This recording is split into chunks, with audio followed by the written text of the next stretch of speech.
And so it begins. The first of many. We were given a camera, told to document anything we think is interesting. Yes. Because okay. the stuff from the AZ would like phase in the material or something like that. Yes, and if you see anything inside the zones of anomaly that would be intriguing, by all means, take a photo in there. The camera is provided initially with 20 light bulbs and 10 film sheets. They are back to back, so you can take a total of 20 photographs. You will, however, have to get them developed. If you want to get them developed, you will have to get them developed somewhere. There are a few places that do this, but they are few and far between. So with that, who would like to be in charge of the camera? Not me. I am not responsible enough. I flipped no. Oh, I guess it's me then. Inshu, you get the camera. Can you just like mold it into your body if you really wanted to? You probably could, actually. I could probably put it in like my chest piece, which is probably what I'm gonna try and do with that collapsible short sword. See if I can put it in my arm somewhere. And then it Okay, uncollapses and just pierces through your body. Fuck! I installed it wrong. Now I lost my arm. That would actually be very interesting. Like instead of like holding it, you just have it inserted like in your forearm or something. That'd be interesting. Yeah, that's probably what I'll do, but I'll need to spend some time actually configuring it. So. Okay. All right, so we will pick up outside the walls of Fort Varen. It is now approaching sunset, and this is where the guide, he kind of pipes up and says, "Well then, seems we'll be traveling together for a while. Might as well start getting familiar." He starts by nodding to you, Inshu, as if to say, feel free to introduce yourself. A pleasure. I am Inshu Delilza, a cleric of hell. He nods once again and then looks to Erulas. Ah. Well, hello. I am Erulas, a warforged formed by my maiden. I do not think she wishes me to speak her name currently, but I will anyways. Sylvis. Not sure if you've heard of her. Also, may I ask what you are? He kind of looks at you for a minute, and then he kind of looks to the ground and he says, "I wish I knew." I wish I knew. Okay. Something terrible happened to me some time ago.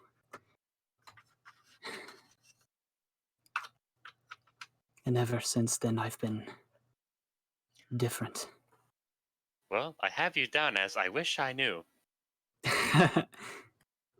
He kind of smirks at that and, thinks that's a bit humorous. And he just says, "Yeah, I remember bits, but only bits. I was drained. But that's not important right now. Anyways, last but not least, he looks to you, Vex, and he goes, and you?" Vex flips a coin. Well, the name's Vex, and that's about it. After he gets your name, he kind of looks at you for a minute, and then he looks to where the sun is positioned, and then he looks back behind you and says, "Interesting. You lost your shadow." I lost my shadow? Yeah. You take a look, and sure enough, your shadow is indeed missing. And if you look to the others, quite oppositely, they all seem to have theirs. Wow. Vex, did something happen? Did something happen? I don't believe so. No. Eldas, he had a shadow back in prison, right? I was not paying attention to his shadow. I deem that as unimportant information. I will say, Michael, that it's likely something that you or he never really paid that much attention to, so there's really no telling how long he's been without it. I have a slightly, just kind of like curious look. Well, whatever it is, I've probably been through worse, so I'm not too concerned. I imagine. And I don't really know how it happens, but I know what it means. When a man's shadow leaves him, it means he's got nothing more to lose, which can make him dangerous, so I'm told. Well, I'm only as dangerous as this coin tells me to be. So, you might be safe, or you might not. He pulls up the coin, kind of like holds it out towards him, but not for him to grab, just to show him. This thing will probably determine if you live or if you die. I'm not the one to choose. You know how birds, like when they're looking at something and they kind of tilt their head slightly? He kind of does that.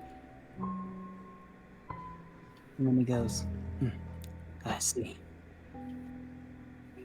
But until then, I suggest we take refuge here, at least until the morning. It's already approaching sunset. And if we don't? I'm not saying we have to, but it would be safer to travel in the daylight. Plus, you got yourself a fair amount of coin. Could stock up further. Perhaps even get a mount or two. Your choice. I flip my coin. What the hell, dude? I don't like stopping at places I've never been before. I say we ride on. Well, Vex, how can you go to new places if you never go to places you've never been? It doesn't matter what I think, does it? I kind of like raise a hand, make a motion of like, that's fair. I think that against Vex's judgment, it would probably be best to at least stay the night. Let us stock up on supplies. If you choose to do that, I guess I'll scout ahead. Well, if that is the decision, then do be safe. I believe I will go with Vex to ensure he is safe. Is there anything the two of you think I should pick up for you specifically? Spare parts, if they have any. Of what variety? I was not programmed with this information. Ask if you find Sylvis, ask her for me. And we're off. We'll say for now that you two do that, and Inshu, so you're not alone, the guide will accompany you. Hooray! Alright, so as it's getting close to sunset, we'll say that the Warforged and the Half-Elf make their way. And Inshu, you and the guide, you enter the great city of Fort Varen. It's a well-fortified barracks/training grounds. It's not an academy, but this is more or less the heart of the Magistari recruits. When they're not deployed, they come here to train, restock, and recover from injuries and stuff like that. The outer ring of... Sorry. What? Go ahead and finish. The outer ring of the city contains a running track with 8 lanes. Just around the area, there are several barracks and armories, as well as BTT garages. There are also many areas where the Magistari spar with one another, designated as, what did you call them? Training yards. Training yards or rings, more of a slang term. So you're traveling up the road a ways, and as you reach more of the center of the city, you see a large monument. The first tier contains a plaque that reads, "Welcome to Fort Varen. We are strong and we are fair, but we're not soft, and that will never change." On the top of this same tier is the hilt of a great sword, whose blade is melded into the top of the slab. Only a few inches of the bare blade can be seen protruding from the tier, and the hilt is perfectly vertical, with no lean or off-centeredness. The second tier has a fountain that glides smoothly down both of the tiers and into a circular pool at the base of the monument. Standing above the fountain is the statue of a large, ferocious-looking cat. It is standing perched on a rocky surface, and several stripes can be seen carved into its body. Stocky build matched by its gaping jaws, with 4 canine teeth almost 4 inches long. The beast is standing for what looks like a never-ending vigil. And from your travels, you've heard that Fort Varen is under no jurisdiction but that of the 4th Overseer. And that's what you see so far. And what did you say? You said Fort Varen is the heart of the something. What was that something? Magistari recruits. Like, this is one of their main, if not their main, base of operations. Okay. So quite secure. I'm assuming most shops are closed at the moment. Yes. He says like near sundown, so I assume it's probably like 7, 8 o'clock at this point. Yeah, most stores are closing up at this time. However, there are places you can stay. One the guide recommends is known as Mrs. Maggie's Cafe and Lodging. Well, I think I will go there on his recommendation. All right.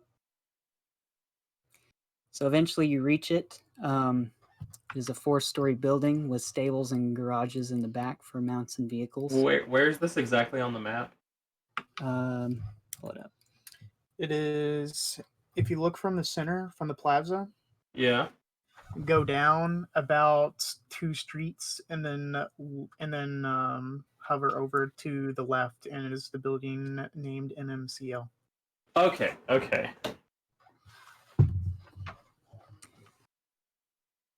And as you reach this area, you can see there's a healthy mix of other travelers and Magistari. Of course, the entrance, you find the lobby, but to the right is another area where the cafe is housed. And there's quite a few people in there. They usually come to this place for lodging as well as, a fine meal, as the name of the place suggests. Okay. If you could remind me real quick, because it's been a while, are the Magistari the people who saved us or the people who threw us in prison? They saved you.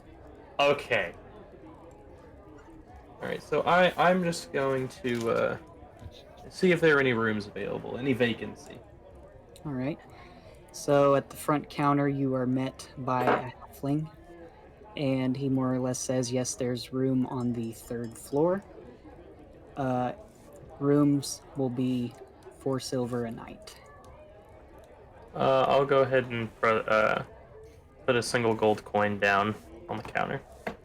Okay. Do you wish to get change back? Yes. Okay. Well, he gives you 6 silver back.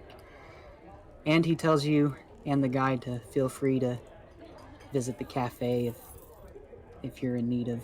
If you're burnt out on rations and MREs, you can always go to the cafe to get a nice home-cooked meal. Okay. And then, what time did you say it was again? We'll say right now it's probably about, what it is in real life, 7:40. Close to 7. Okay. So I'm gonna kind of go up to my room and kind of take off the armor, set my pack down, rest my body a little bit, and then I am going to actually go to the front desk and ask a question. All right. Kind of approaching. I'm assuming it's. I mean, I probably only took like 15 minutes. I'm assuming it's still the same halfling. Yeah. Okay. I had a question. He's just waiting to hear it. Where might I find the nearest hospital or bed for the ill? Oh, just up the road. Yeah, I see it over there on the map. See the cross? Yeah, yeah. It's like top left of up and to the left of the plaza. Are you a doctor? A cleric, yes. Ah, a healer. We don't see much of those. For in Helm's name, I protect those from the afterlife. Their Well, premature departure. Well, needless to say, we have plenty of patients that could, well, use a man of your talents. So I give him my thanks. Set a single silver down for his information, Okay.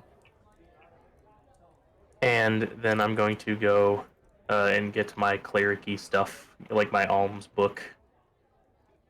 Get my prayer book, and still have my earring.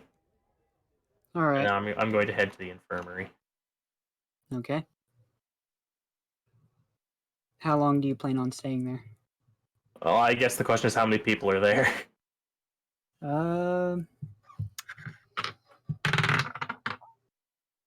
You would currently have 10 patients, Okay. and only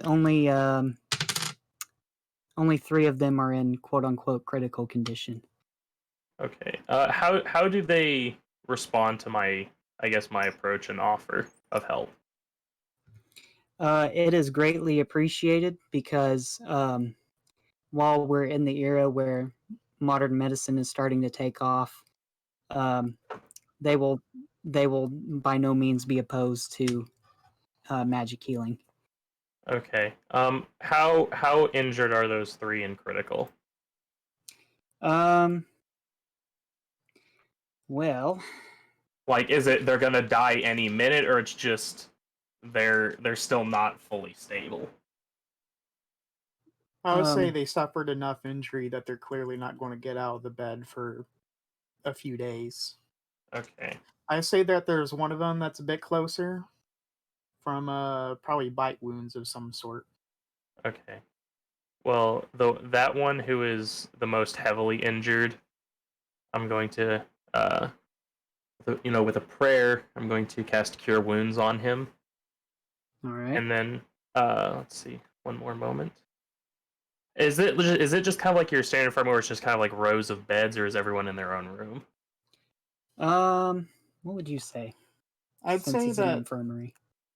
I'd say this one is the busier of the two, so I'd say it's more so rows of beds, but there's still plenty of space where there's separate rooms. Like you know how Okay. you know how in like military hospitals where they have curtains in between? Yeah.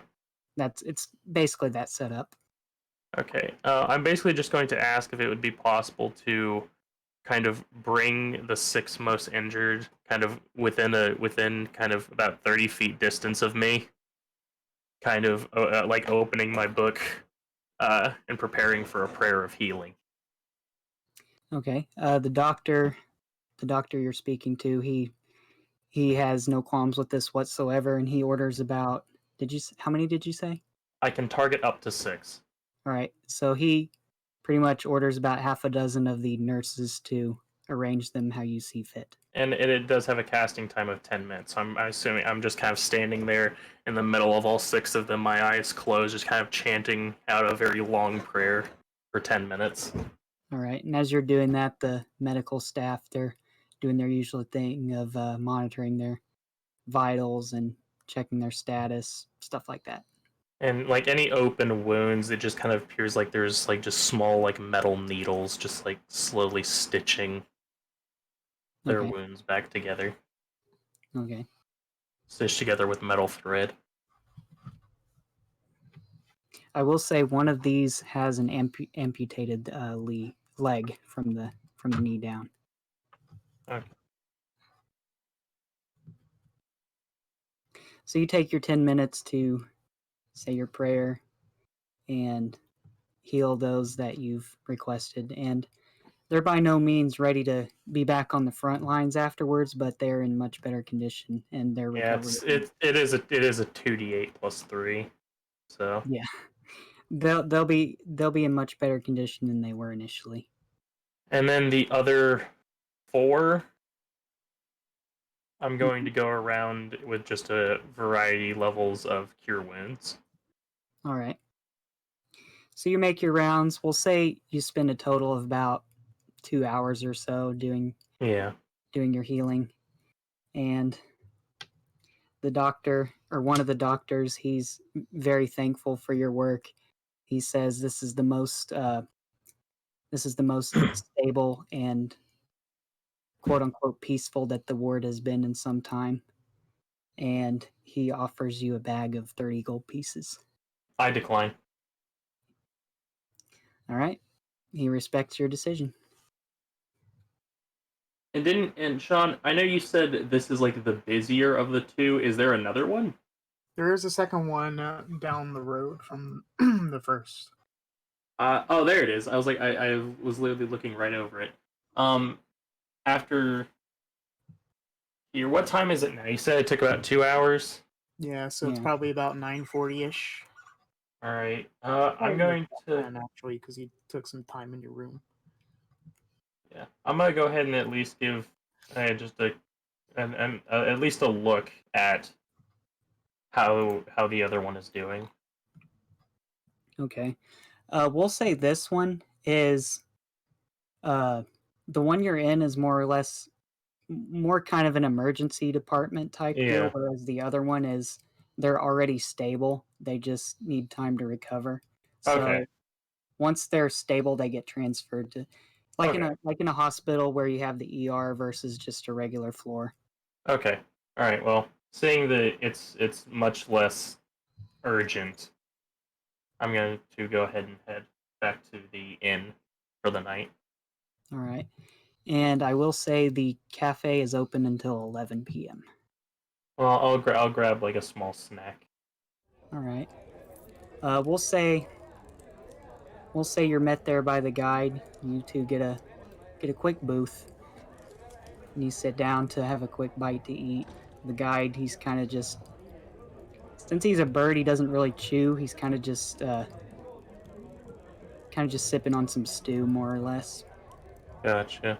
And while you're in there, let's see. So, like I said before, there's a healthy amount of different people. You know, Magistar. There is even a Kukuru or two, but they're not really paying any mind to you. They're just kind of there to get a bite to eat and then check in for the night. Okay. You eventually see none other than Mrs. Maggie herself. She's seen waiting tables and serving platters. She's a small woman wearing a floral dress and a blue apron. Her hair is white and curly, and her glasses are fitted with beads that go around her neck. Also, you can see her tall, middle-aged daughter and adult grandson who also help run the place. And a little time passes when you start to hear a ruckus outside. Judging from the rhythm and just overall volume, you can hear about half a dozen horses galloping down the street. And you hear as they stop in front of Miss Maggie's place. And eventually they walk in. You see nearly half a dozen riders. And they're led by a man in a black felt hat and a long brown beard. A blue handkerchief is tied to his neck, and he wears a brown felt jacket. Perhaps most striking about him is the fact that he seems to be missing his right arm from the elbow down. And the jacket demonstrates this by being folded and clipped to what's left of his upper arm. Missing his right arm? Yep. And his black felt hat is coated lightly by dirt, judging from the amount of writing he's been doing. Okay. His companions, the ones that stand out the most, are another younger man with longer brown hair. And he is seen. You look on his neck, and sure enough, he has a handkerchief tied around it, but he also has what looks like a live rattlesnake that he's wearing as a quote-unquote scarf. That's metal as shit. Another is a lizard folk, quite burly. You can tell that he's no stranger to danger. The other three, they're pretty much just rather plain-looking men in Western attire, and you can see 6 shooters on their belts. The one-armed man and his companions, they sit at the bar in the cafe, and they order drinks and meal trays. And judging from Mrs. Maggie ordering the employees to take their horses to the stables in the back, they seem to be taking lodging here as well. All right. The guide, he sees them, and he gives them an unconcerned yet somewhat knowing look, then just goes back to his stew. Last Scots, Howard. Roll me a history check, Michael.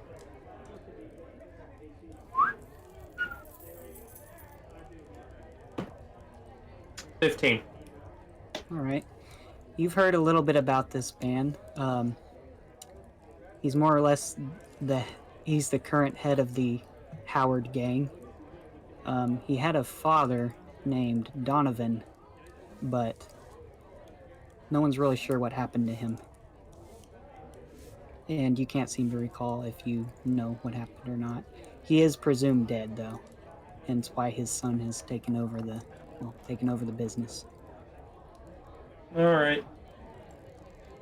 And what you do know is he is involved in horse racing. So yeah, him and his companions are just doing their own thing at the bar. They order drinks and meal trays and seem to be taking a load off. All right. And I should mention, just to add a little bit to the atmosphere, there is a record player in the background. Alrighty. Well, at this point, I think I am, after I finish my food, I'm ready to hit the sack. Okay. And then I'll go visit the markets the next morning. Okay. So for sake of time, we'll speed it up a little bit, saying it is now the next morning. The guide meets you at the door of your room, and he says he will be waiting for you outside the city whenever you're ready to leave. Alright, I'm gonna go ahead and strap on my armor, throw my pack on, and head to the markets. Okay. And then I'm mainly just looking for some rations, or I guess, or MREs. Okay. I am, and then any possible spare parts for Jacob. So if there's any type of, I don't really know who specifically I'd go for that, but just kind of keep my eyes peeled if there's someone who might have something. Gotcha. I don't know if that'd be more like a smith, or I don't really know who would have that. On your way in, that you could tell that you could hear some, more metallic sounds from down the road, indicating that there might be a mechanic somewhere near the gate, because you also saw probably like a BTT or two heading in and out. Okay. Well, I'll probably swing by there on my way out. But other than that, I'm just looking to purchase some rations mainly. There's not really anything specific I want to purchase. How much are regular rations in D&D? It's like 2 silver, isn't it? I was about to say they're not a lot. Is it 2 silver? I think it's 2 silver.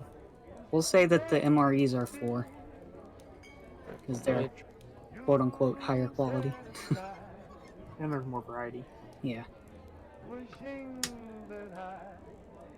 Either I'm having a stroke, or I'm literally can't find rations under the equipment tab, Because every single thing of ration is really like what? Dried meat, and like dried berries and nuts, and Yeah. yeah, it basically is trail mix.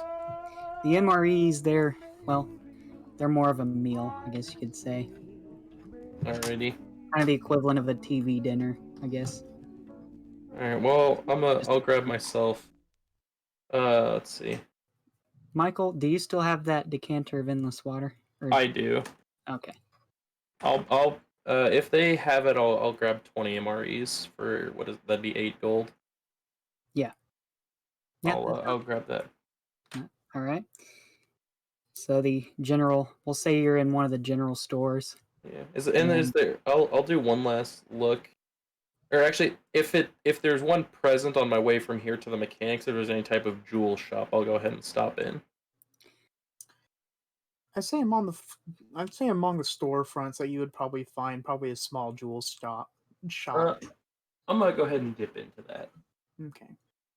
There isn't necessarily like you look into it. It's probably not any different than any other shops like you visited in any other settlements in past.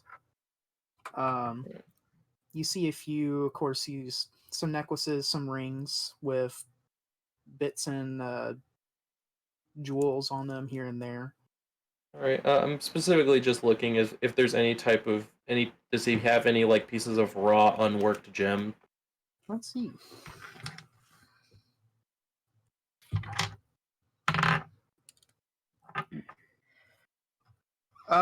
In terms of raw gem,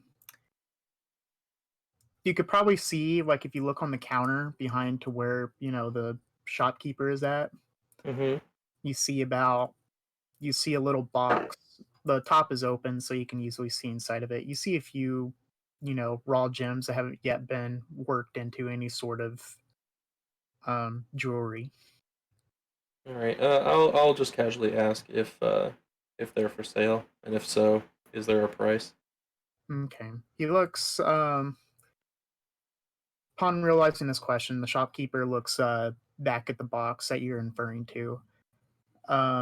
He gets it and puts it up forth, and he says that he has plans for a few of the gems, but there is a raw emerald and a raw ruby that he has no plans with putting them into any pieces, and he is willing to part if there's a buyer for them.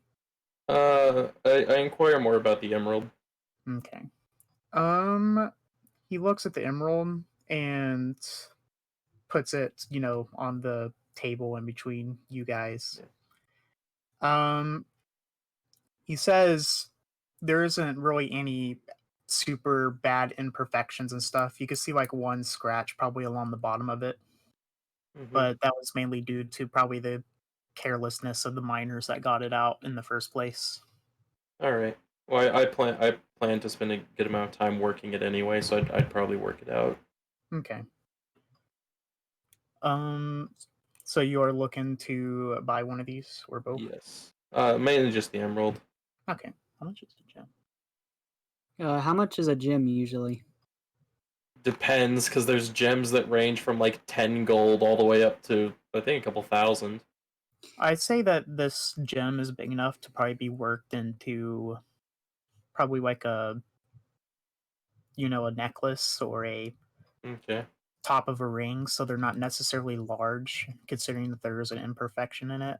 Yeah. Probably about let's go with probably 3 or 4 gold. 3 or 4? Probably 4. I'd be willing to do it for 4. Okay.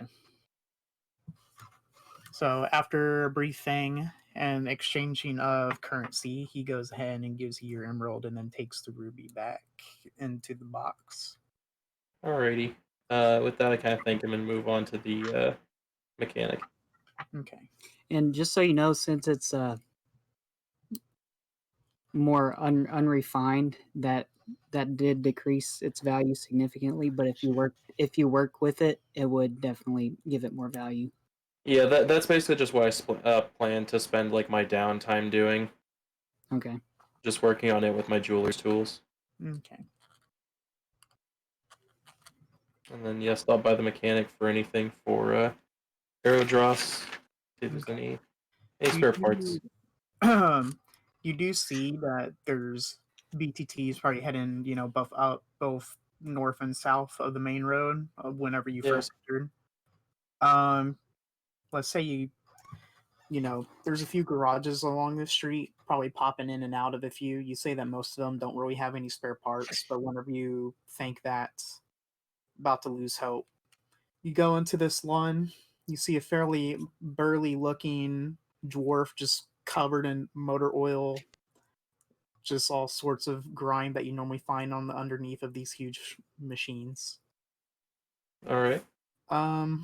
When you infer to any spare parts, he just puts a thumb up over his shoulder and just sees that, sometimes you get a lot of parts that don't really fit onto any of the other vehicles that they get in these parts. And if you find what you're looking for, you're just free to take it. I asked with my really quite lack of knowledge about how the hell a Warforge is put together. I asked if he happens to know if any these would be any of any particular use to a Warforge in need of spare parts. Considering that the rarity of Warforged or the knowledge of them in general, he's fairly lost as in what kind of specific parts might be needed. Yeah. But some of the finer working parts of the BTTs to keep them together, you might find a few gyroscopes or random servos that might work, but he said that there's no promises. All right, and this is from the rack where he said if you think you need it, just grab it. Yeah. All right. Well, I'm gonna kind of spare stuff that aren't necessarily going to go in on anything else, with probably about 80 to 90% of the stuff that usually come in the shop day by day. All right. Well, I'm going to, I guess, just some of those smaller pieces, like you said, the gyroscopes, the servos. I guess if there's any just kind of, just some, just kind of like straight pieces of metal. Okay.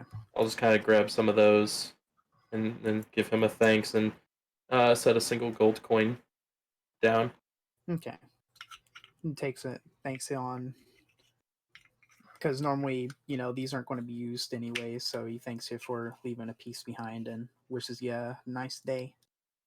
All right, and then I'm gonna head back out, meet the guide, and then meet back up with the rest of the group. Okay. All right. So as you approach the outer wall, before you make your exit, a fairly sized group of Magistari can be seen running around the track. They're in 2 lines, each line containing about 12 or so individuals, both male and female, of varying heights and sizes. But you can tell that they're well trained, and they're just continuing their normal routine. All right. And after they pass, the gatekeepers, they open the gate for you and give you a farewell and come back anytime, that kind of thing.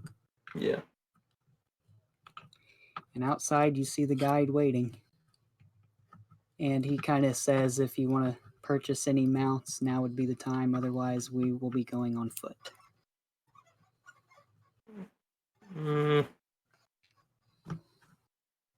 What kind of mount? Are we talking like horses here? Or are we talking like a vehicle? More like horses. Is one camel. Oh. I didn't really buy feed for horses.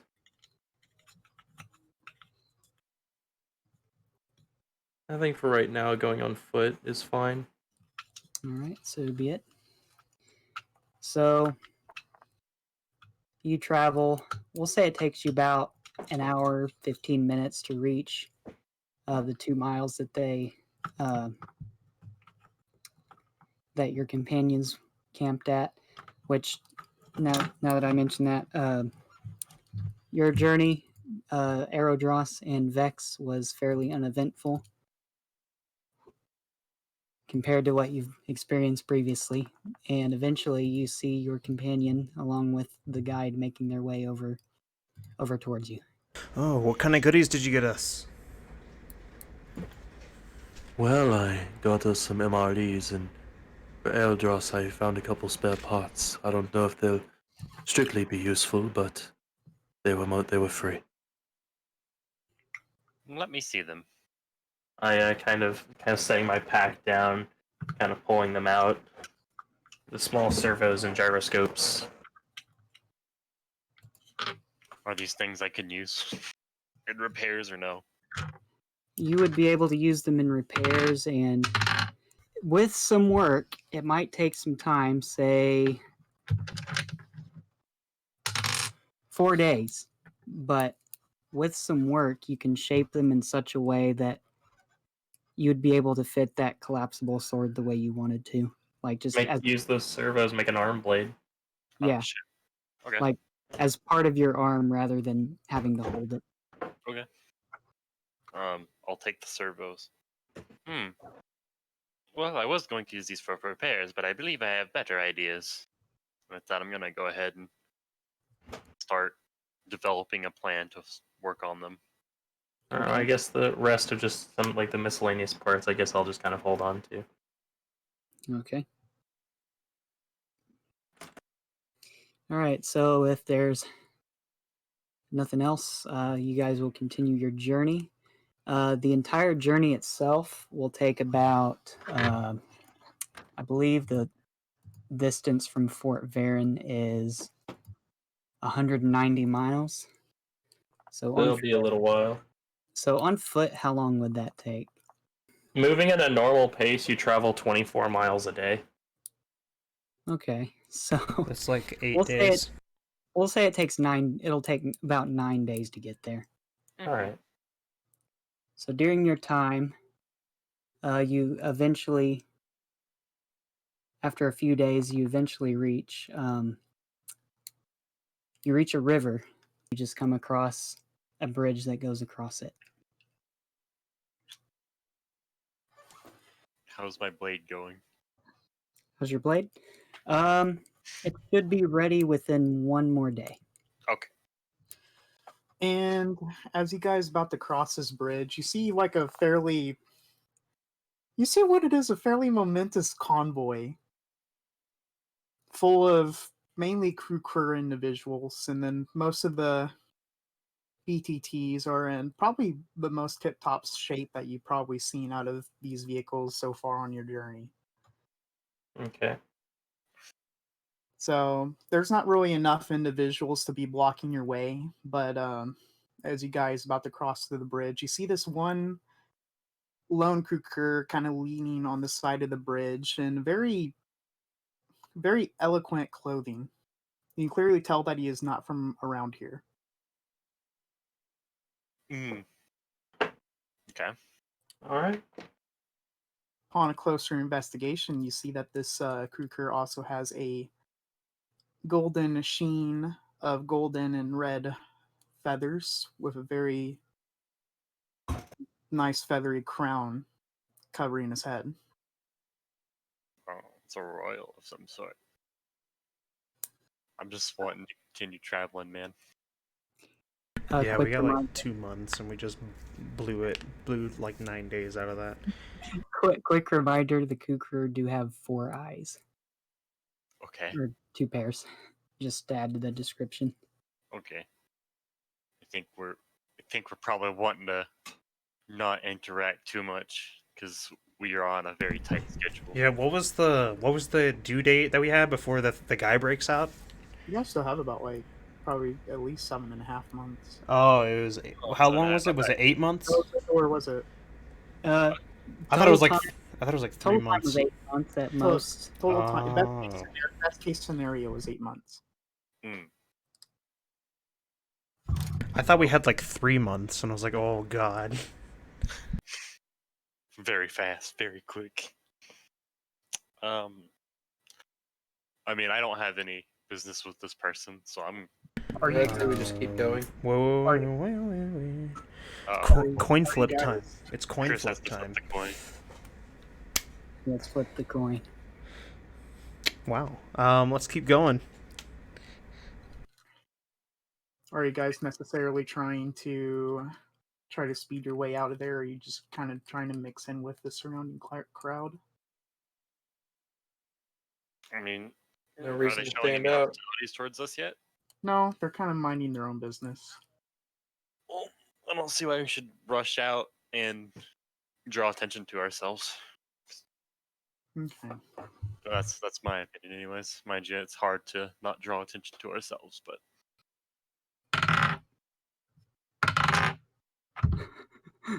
Okay, it spoke. So if you guys start crossing over the bridge and stuff like that, you see what seems to be some sort of really high royalty.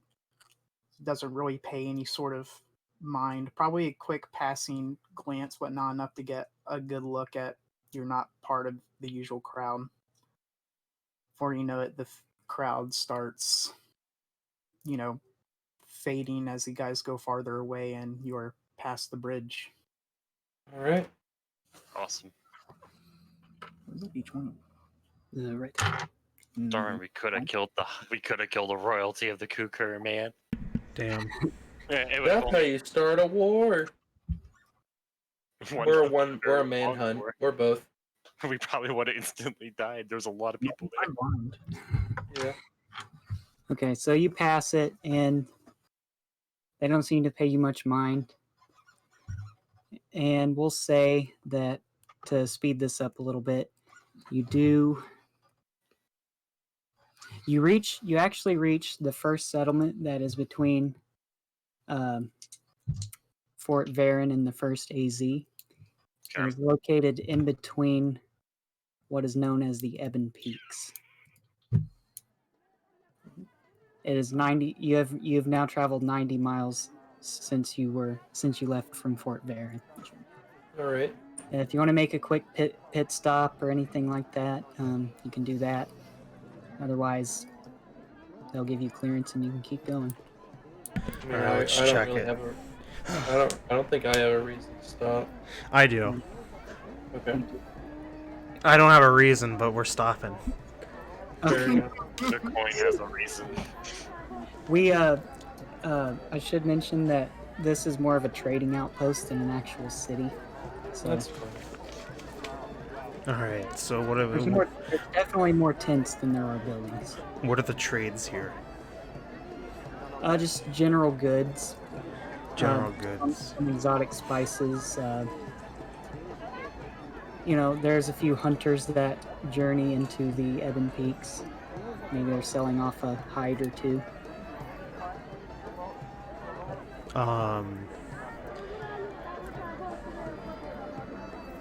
Can I inquire what's going around in the rumor mill? In the rumor mill? Yes, sir. Make me an investigation check.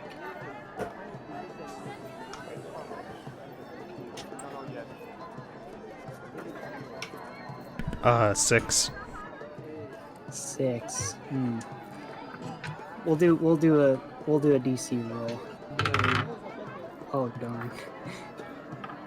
The die has spoken. Fuck these die, man. So you try to listen in on anything that sounds juicy, but unfortunately these people are kind of good at keeping to themselves, and the most you pick up is just random gossip. That's unfortunate. That is-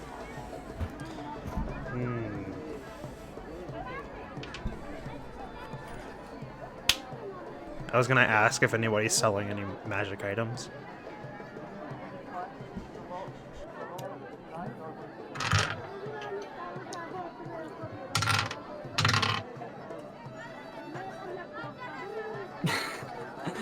Well, based on that roll, not at the moment.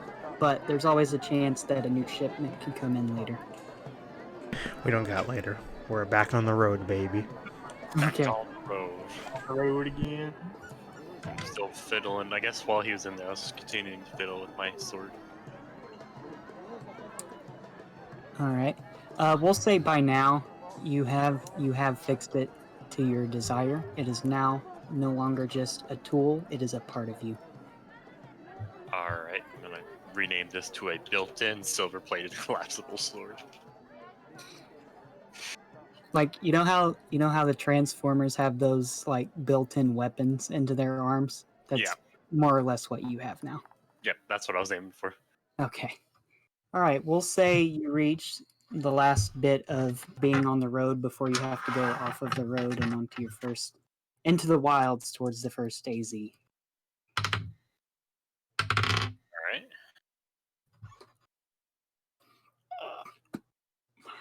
Alright. Give us 1 second. Oh, well, Jay-Z. they rolled the purple worm, boys. We're dead. Get the train! Oh, God! It's gonna be an ancient black dragon. Please not another fucking dragon, man. How many dragons are on that fucking encounter table? Every single mini adventure that they have run is what's making me hate dragons in D&D, man. Oh god, imagine if someone tried to run a D&D thing where you actually had save points. Okay, Okay, back to our regularly scheduled programming. We want a quick load? So, gentlemen, Yeah. it is at this time where you've reached the part of the map where you've reached as far as you're going to travel on the road, and you will start going towards the wilds. Okay. It is now currently nighttime. You've traveled quite a bit, and we will say that you are camped about half a mile off of the road and into the wilds. During the daytime, the road would probably be in the very far distance, but it would still be visible. But you are a decent ways into the wilds at this point. Okay. So, you guys, you take your time to set up camp. The sun's slowly setting. Okay. Inshu, Uh-oh. as you're setting up your tent, you're just making sure it's down, putting the tarp over it in case any, dust storms come over, or even the more rare rainstorm brushes over the area. You look out in your peripheral and you see a strange black silhouette staring back at you. How far Probably- away is the silhouette? Probably 100 feet. That's what's out there. Make me a perception check. There we go. 20 not net. Okay. So as you look over and you put it into the center of your focus, you see what seems to be a small black cat. However, the differences from this and any other regular cat is the only distinguishable features is that you see a wide twisted smile and eyes that appear white against the shadowed form. So almost the entirety of this silhouette is shadowed with some gases emanating off the side of it. Vex, Eldros, do you see that? Kind of lifting my finger and pointing at the very creepily smiling cat. Strangely enough, it doesn't seem to really be doing anything, but just staring back at you. But with the eyes and the smile and everything is clearly putting you guys on edge. Well, have you guys ever ate cat before? I can't eat. I have not, and I do not plan to start now. It does not seem to be moving towards us. Is this a threat of some sort? I don't know, but I think it would still be wise to keep an eye on it. Okay, you two continue your tents, and I will keep my eyes on it. I say we better be more safe than sorry. I think we should fight first.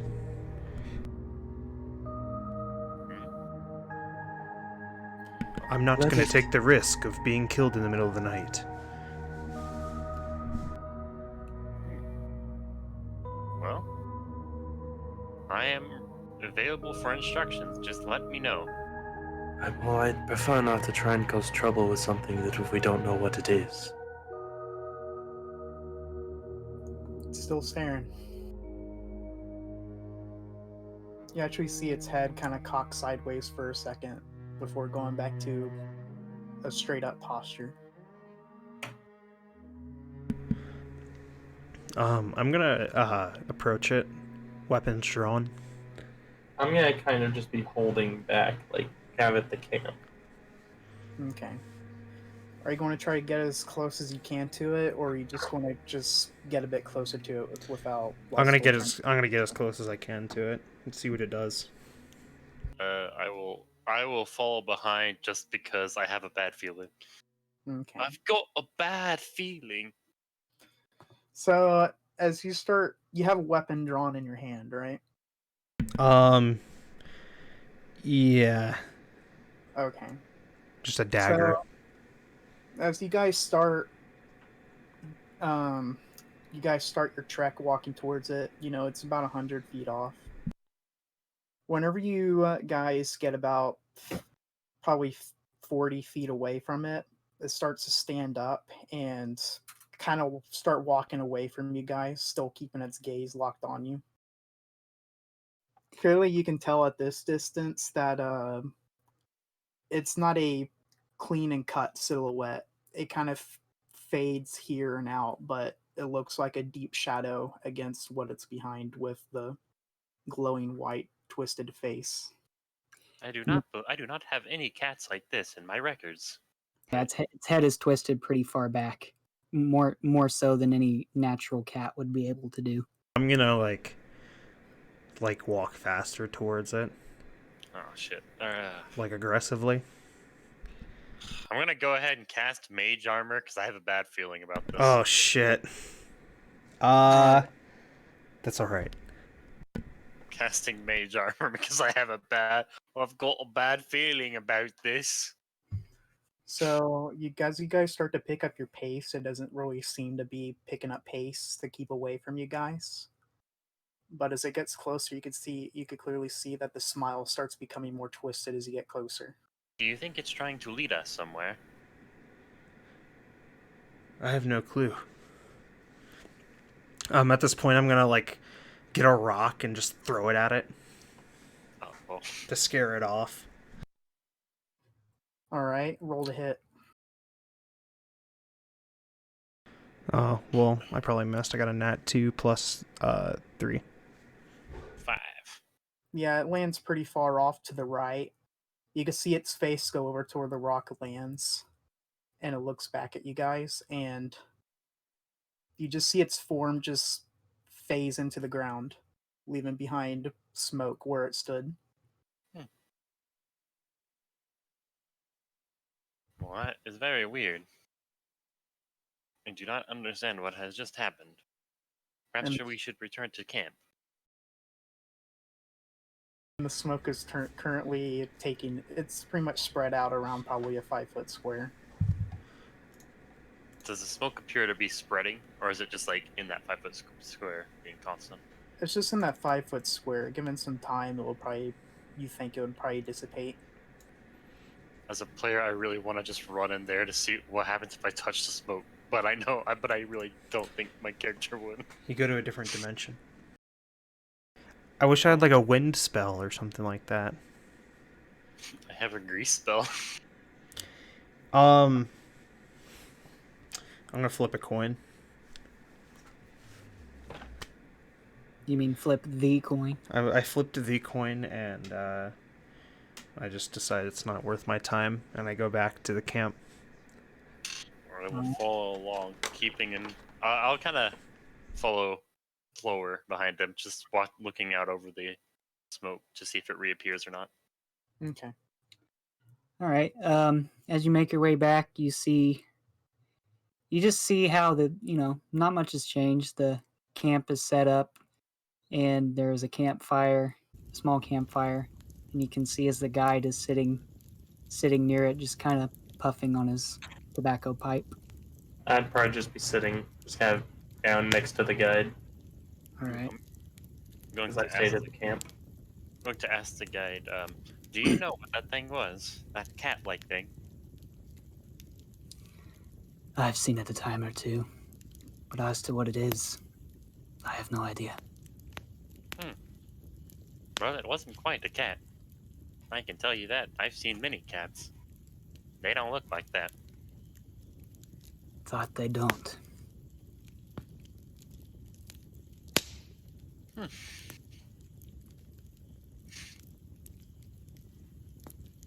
Well, I believe you all should get some sleep then. I will perform my sentry watch. Because, I can still see everything while I'm asleep. So I'm just gonna keep watch, but go into my sentry's rest. All right. So, the night, as opposed to what just happened, is fairly uneventful. Jacob, as you're doing your sentry watch, a few hours before sunrise, the guide kind of gets up and he stretches a bit, and he more or less just says he's going to have a look around. Has it been 6 hours? It's been closer to 5. Darn. Alright. Well, I will quickly re-enable myself or reawaken. Just give him a thumbs up and then go back to sentry's rest for another Sorry, go ahead. hour. All right. Am I still Because- asleep from this? Say again. Am I still asleep from this? Like, do I witness this or no? I mean, you probably would be asleep, but if you think you'd be awake for whatever reason, that's your call. I guess I'd be kind of on my toes given the situation, so I'd probably be more prone to hearing disturbances. So do I see the guide go off? Make me a perception check. Oh my gosh, my rolls are awful. 10. 10. I mean, he's not exactly trying to hide the fact that he's leaving for a bit, so I'll say you notice it. All right, I'm just gonna call out. Where do you think you're going? Just going to have a look around. Have a look around. Why is that? Well, I don't really sleep, and after a while of sitting, I tend to get bored. Just want to make sure that the area is safe. I also want to make sure that we have a guide. So, I suggest you stay careful. Don't worry, my friend. I've been wandering these lands for about 400 years.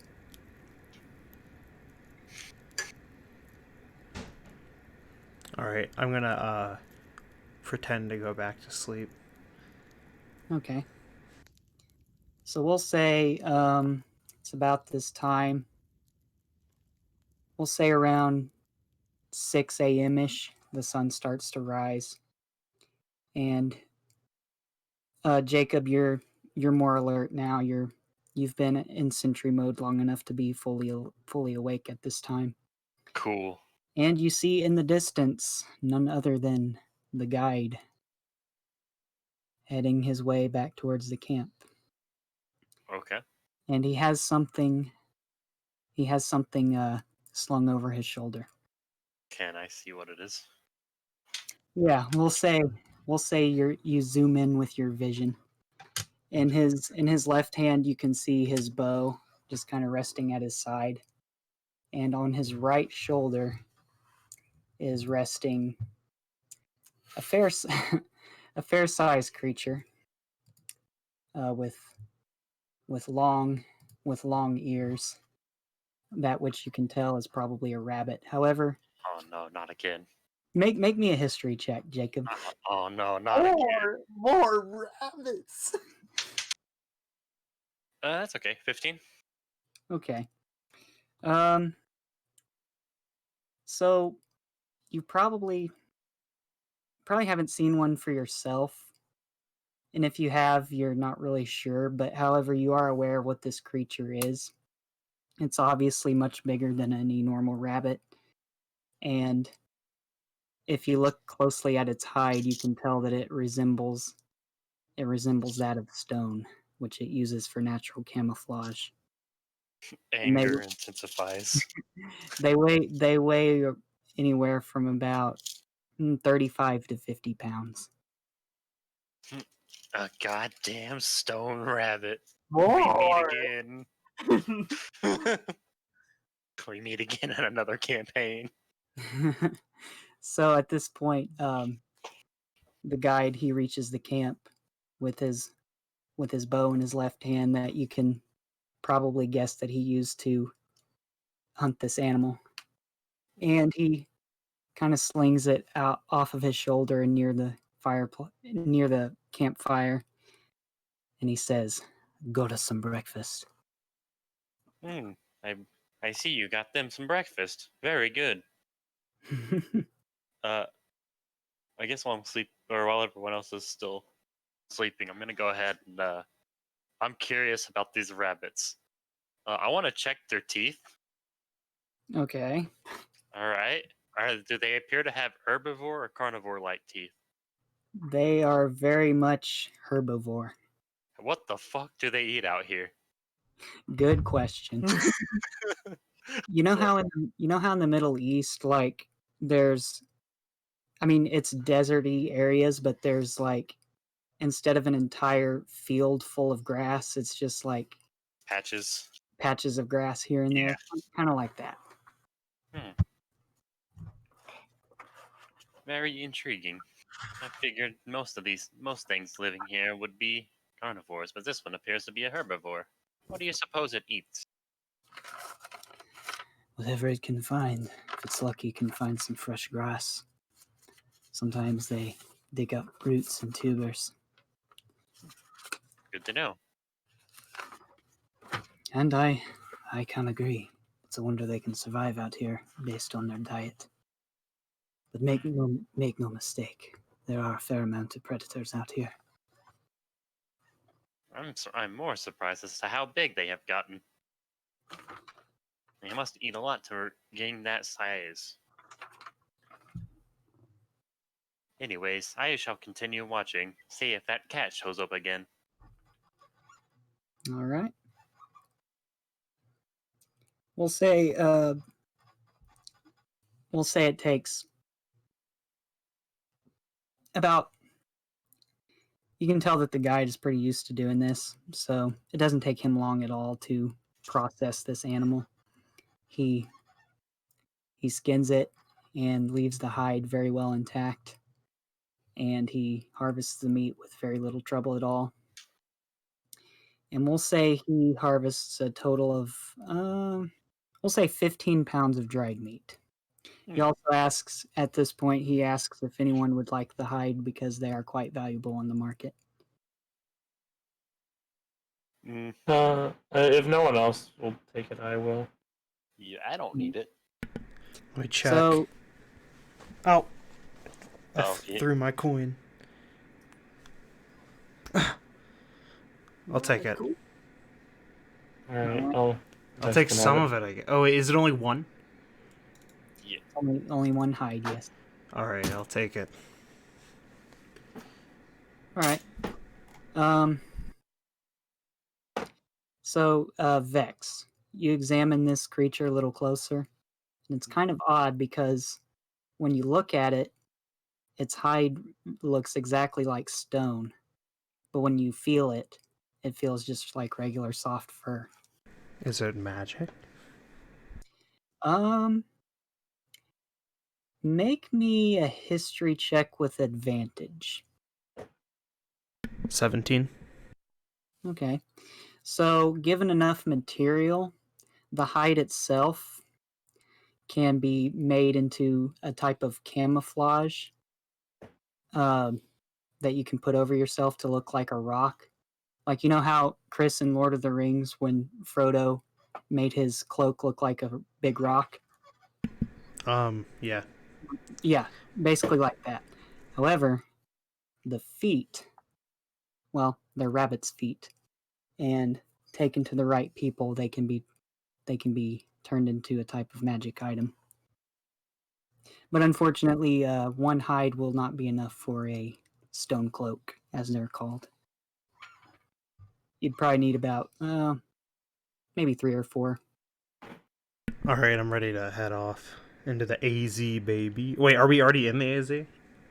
No, not yet. All right, let's head off to the AZ. All right, so some more time passes. You make your way through the wilds, and since the guide is very well familiar with the areas, he knows certain routes that are able to avoid danger most of the time. Until eventually, you reach your first destination. You see it ahead. It is a massive perimeter held off by towering steel walls that seem to reverberate from vibrations on the inside.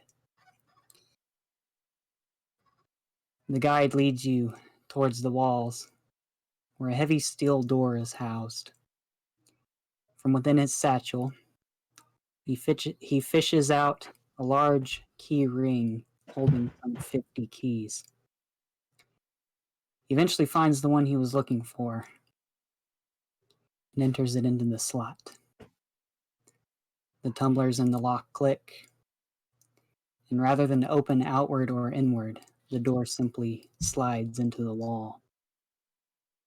The door is now open. The guide looks to you all, and with a slight smirk mutters, "In we go." Let's do this, lads. All right, so you all enter, led by the guide, and on the inside, as the door goes back shut, inside you're in a narrow, long hallway. Eventually, it ends in what looks like a mirror.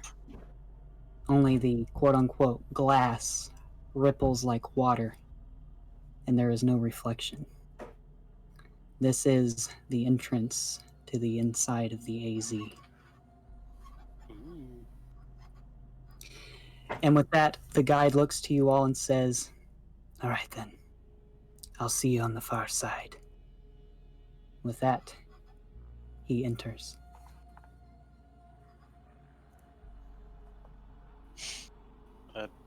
We enter. Let's go. I'm ready. We're entering the shimmer. All right, so you have now entered your first zone of anomaly. And this is what you see as you reach the other side. Inside the zones of anomaly, it is difficult to comprehend. The best way to describe it is that it feels like everywhere you look is like looking in a mirror, but there is no reflection or image looking back. When you take steps, there are ripples on the ground as if walking on water. The harder you step, the stronger the ripples. But oddly, no actual water is splashed. Multiple occurrences can happen in the AZs, hence their name, and what they throw off can be extremely unpredictable. So with this, the guide, he looks to you three and he says, "I've wandered these places for centuries, looking for the shards. But all I've managed to find is this." He pulls out a compass with a needle tipped within a gold shard. It's a small fragment of the tablet. I've yet to reach the rest of them. But the small piece that I've attached to this compass seems to point to where the other fragments are. If our luck holds, it should lead us there. Let's hope you're right. Aye. And be warned. It's easy to lose direction in here. I know how to get back to the entrances, so it would be wise not to separate. And one more thing. These places can be unpredictable. I've rarely seen the same thing twice, so be on your guard.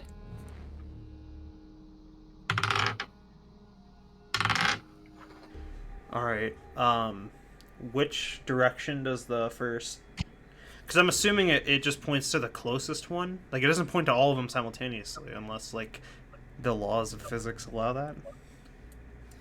Well, So you look at the compass, and it kind of spins around for a minute, but it seems to... It doesn't stay perfectly still, but eventually it seems to settle on in the northeastern direction. But the needle does bob back and forth a little bit. It's not perfectly stationary. And I will say, when you guys speak, it's not like on the outside, because in here, there's more or less a slight reverberance as you utter words. And maybe a faint echo. So you walk for a ways. And as mentioned, with each step there are ripples. Time is very odd in this place. For all you know, you've been traveling for 30 minutes. Could have been traveling for 3 hours, or even up to 3 days. It's hard to say. But after a while, as you're walking, a strange dark veil seems to surround you, and it's impossible to see anything. But eventually it clears as quickly as it came. And as it does, you see a beautiful scene right in front of you. You're standing in a courtyard of sorts. And you hear as a beautiful choir is uttering hymns of praise. And as they are, a figure runs from down the stairs of a great mansion. And as you look at him, he is in white robes. And he runs up to another figure, much more robust. Like him, he is in white robes, but he is much bigger, with long red hair and a pair of wings. Last but not least, a vibrant golden halo can be seen resting above his head. From what you can tell, the person running down the stairs, he is some type of servant, and he runs to this, what appears to be higher-ranking individual, and he says, "My Lord Shanath, it is time." With that, the other figure perks up, flaps his wings. With only 2 flaps, he's at the top of the stairs. And even though you're not moving, somehow you're following them. They lead you into a bedroom with very fine furniture. And you can hear the choir even more clearly now, singing their beautiful verses. It's almost hypnotic. Probably nothing you've ever heard before, even you, Inshu. You see a woman laying in the bed, cradling what appears to be an infant. She looks to the man who approaches her, the one you saw before with the red hair. Where at this point, especially you, Inshu, you can tell that this is a very high-ranking angel of sorts. Okay. And he looks to the woman, and she looks back. And she says, "Oh, Shanath, she's beautiful." And he says back, "Yes, she is, darling. What shall we call her?" And before you can hear the answer, that same dark veil appears before you again. And you are back to where you were. The courtyard, the mansion, the choir, they're all gone. Was that some sort of illusion? I have no idea. Even the guide, he's kind of caught off guard a little bit, and he says, "That's a first, even for me." So you've never experienced anything like this before? Not like that, no. Shanath. There's something familiar about that name. Master Cleric. Did any of that ring a bell to you? So, Inshu, you remember back when you were at remediation, you remember meeting that shy fellow man of the cloth. And you remember him mentioning a goddess by the name of Elumaya, who is the one he follows. And you're not 100% sure, but you can almost assume that the woman that you saw with the new child, that is in fact the goddess herself. Well, I don't know if it is quite correct. Elumaya. I'm not sure if that is who it actually is, but that might have been who was holding that child. A goddess. She has been quiet, silent for quite some time. For years, his prayers went unanswered. Fellow man of the cloth. Yet he has remained faithful all this time. Helm, though quiet as he is, still responds occasionally. Yeah. It's pretty much what he told you. Once again, the guide, he's kind of stroking his quote-unquote chin, and he kind of mutters again. Shanath.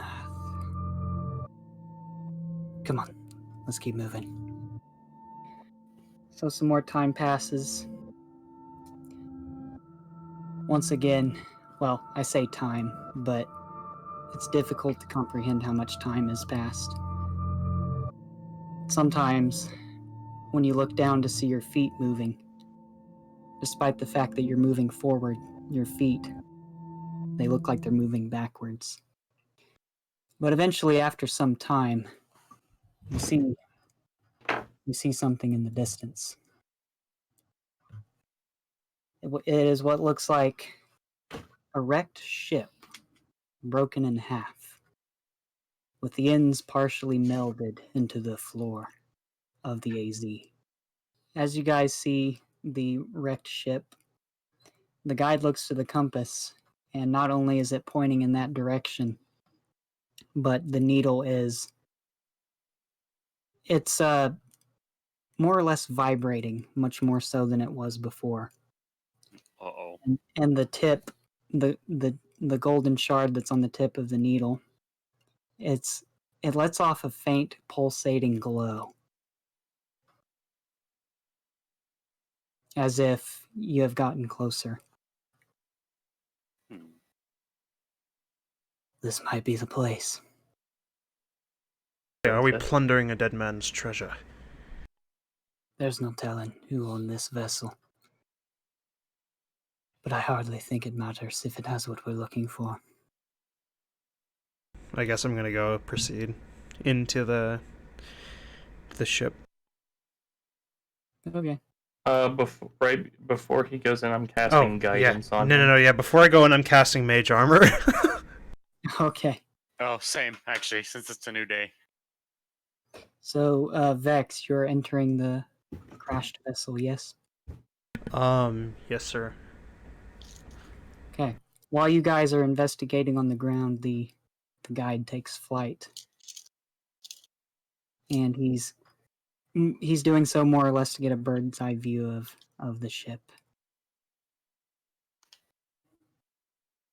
Can everyone roll me an investigation check? No! That's an 8, Chief. Oh. 29. 6. Oh. Okay, so Inshu and Vex, you guys are more or less, you see a bunch of random items scattered throughout. Nothing worth much. Inshu, the most interesting thing you find is a cannon of sorts, but it is quite worn down. Aerodros, throughout your investigation, we'll say you enter the captain's quarters. Okay. And behind the overturned desk, you see what looks like some type of chest. I found a chest over here. Do you want me to open it? If you do, I would be careful. Okay. I will check for traps, first off. All right, make me an investigation. Not as good. 12. There do not appear to be any traps on it, but there is definitely a lock. Okay, I'm going to take out my thieves' tools and attempt to pick the lock. All right. Sleight of hand, correct? Yes, and since you're a rogue, I'll let you roll with advantage. Okay. 26. Okay. So inside, for starters, there is a small pouch containing 6 platinum pieces. Oh, I can't use those. Okay. And So 6 platinum pieces. I have found some platinum pieces. Does anyone want these? oh, and there's also a Literally the most expensive thing in all of D&D. well, congratulations, you have a spyglass. Oh shit. I might be able to actually use that. Hold up. Stick it in your eye socket. It's just a normal spyglass, right? Not a magic spyglass? I didn't know there were magic spyglasses. But there's always the possibility that if you go to the right place, it could be, for lack of a better word, upgraded. It's up to you. Okay. I have found 6 platinum pieces and a spyglass. I am going to hold on to the spyglass. Does anyone want these platinum pieces? I mean, with the spyglass alone, you're probably now the world's richest man. What do you mean? I do not know. The character does not know the price of spyglasses, as they are not magic items. Either way, I'm gonna take the 6 platinum pieces. I'm gonna just kind of hold them out. Whoever wants them, take them. I Anyone? guess I'll grab them. All right, 6 platinum pieces. There you go. Was there anything else in the chest, or is it just those 2? Still determining. Oh, all right. Well, I'll go back to the chest then. Hey Jacob, I have an idea. Yeah. Can your vision like zoom in per se? No, Zoom and you- enhance. If you wanted, you could somehow that's what I was thinking about doing. Yeah. adapt it Zoom. to zoom. Zoom. I am Enhance. getting upgrades. Upgrades, people. Upgrades. I'll have to do that at a later point though, because that's going to be difficult. Because that means I have to rewire my head. Now you gotta put the blade inside of the spyglass, inside of your skull. Let me just take a closer look at you. All right, the final item has been determined. Okay. Cody, will you describe what he finds? So, as you get a second look around inside the chest, you see what seems to be at first an unassuming tube along the floor of the chest. Yeah. When you take a closer look at it, you see that this metal tube has hollow inside. It's about 1 foot long and weighs about 1 pound. It seems to be a bit more interesting now than it was at first. Would you like to make an Arcana check as to what this is? Yes. Roll Yes, me I an would. Arcana check.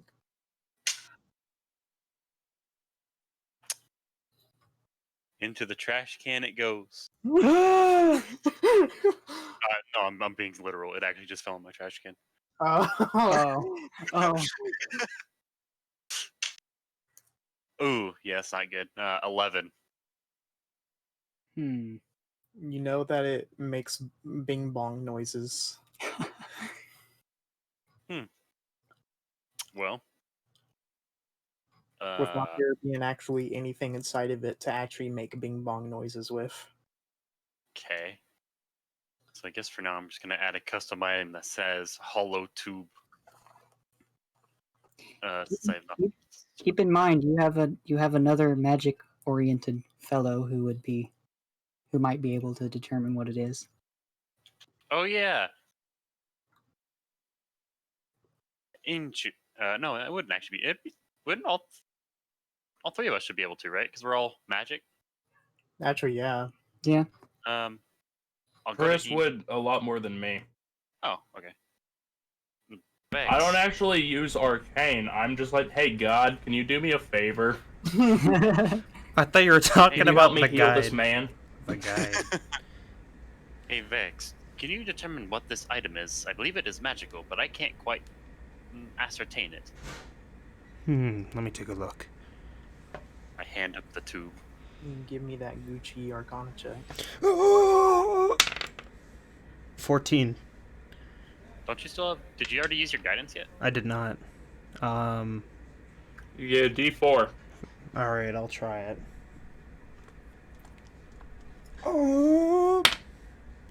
16. So upon closer inspection at this, you realize that this is able to make a clear tone of sounds that what you would normally think the tube itself wouldn't be able to normally make. It becomes clear in your mind now that this is a chime of opening. I thought you were going to say a flute. The chime issues a clear tone, and one lock or latch on the object opens unless the sound can't reach the object when it is pointed at that object. If no locks or latches remain, then the object itself opens. It can be used 10 times. After the 10th time, it cracks and becomes useless. Oh. So use it wisely. Well, I already have this spyglass. Inshu has the platinum. Would you care to have that one, Vex? I suppose it's like a door opening device, basically, right? You basically it's essentially like a skeleton key with a range of 120 feet. You can strike it as an action, and then point it at an object within 120 feet of you that can be opened of an object. And It can be a door, a lid, or a lock, and if it doesn't have any sort of those things, and the object itself can be opened, then the object itself opens. Well, I suppose I can be a key master. I'm going to take it. all right. Good find. Guess after that I will see if there's anything else in the chest and continue investigating elsewhere. That was actually, we'll come back to you. Inshu. Yes. On wandering the deck, you notice that there is a crow's nest, and it is, judging from how the ship has been left, it is slanting towards the right. I believe crow's nests, they have like a rope ladder, right? Something like that. Yes. Something it's along Some have rope ladders, some would have like an actual set of ladder just nailed to the mast. and then like a hole that they could climb through onto the crow's nest. We'll say for simplicity's sake, it is built into the crow's nest. Okay.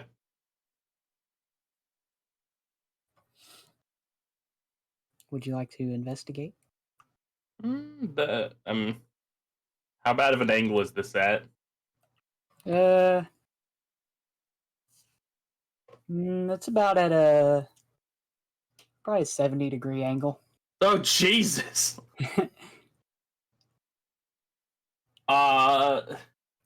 If anything, I almost have more luck just kind of shimming my way up the mast itself than taking the ladder.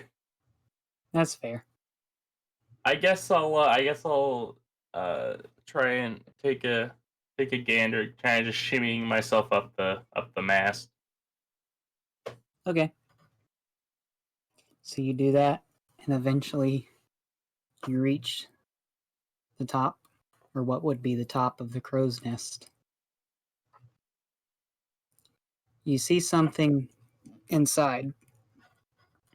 You see a broken spyglass, so it wouldn't be of much use, along with something vaguely rectangular that seems to be wrapped in some type of leather and tied on. I'll kind of grab it by the cord that it's tied in, and then kind of just slide my way back down the mast. Okay. You're now back to where you previously were. Isn't the guide kind of up here? Because didn't he go up to get a bird's eye view? Yeah, he's currently in the air at the I moment. might kind of wave a hand to motion for the guide, and then kind of make a come here motion. All right. So he sees you and he starts to head that way. And as he does, you see from the haze some strange, long-looking objects that seem to be reaching for him.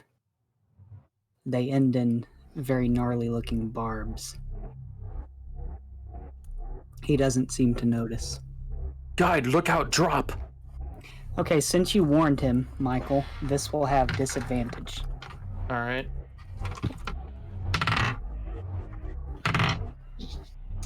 Ooh, unfortunately that does hit. We have lost our guide. Oh no. 1 million damage. Instant kill. Alright, so this is what happens. You kind of shout out your warning, guide, look out, drop. And he spins around to see what you're talking about, but before he can react, one of these long barbed tendrils kind of pierces his side, but he manages to shake it off just in time before anything else bad can happen.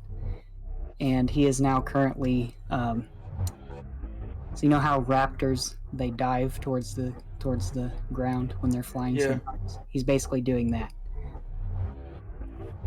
And as he does, whatever attacked him from the haze comes into more of a clear view. You see as whatever's chasing him, you get a closer look at it. It resembles a bulbous, floating brain with a wide, sharp beak protruding from it. Oh shit! Oh, god It damn it. has 10 long tentacles made of hundreds of ring-shaped muscles with sharp barbs that line the tips of each one. And judging from the way the one it used to attack the guide is dripping with some type of liquid, you know that it contains some type of venom. This thing has no eyes, and yet it seems to be able to be aware of where it's going. It utters a very strange, echoing, a combination of squawks and clicks. And as it does, you can see in the distance, from each side of the ship, 2 more are heading your direction.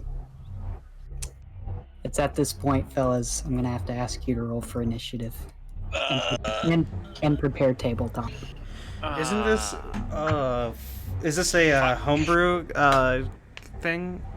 Because I just swear I saw this in one of the monster manuals. I will tell you after combat. Isn't it a devourer or something like that? An intellect? I don't think it's an intellect devourer. I hope it's not an intellect devourer, because if it is, then we're literally just dead.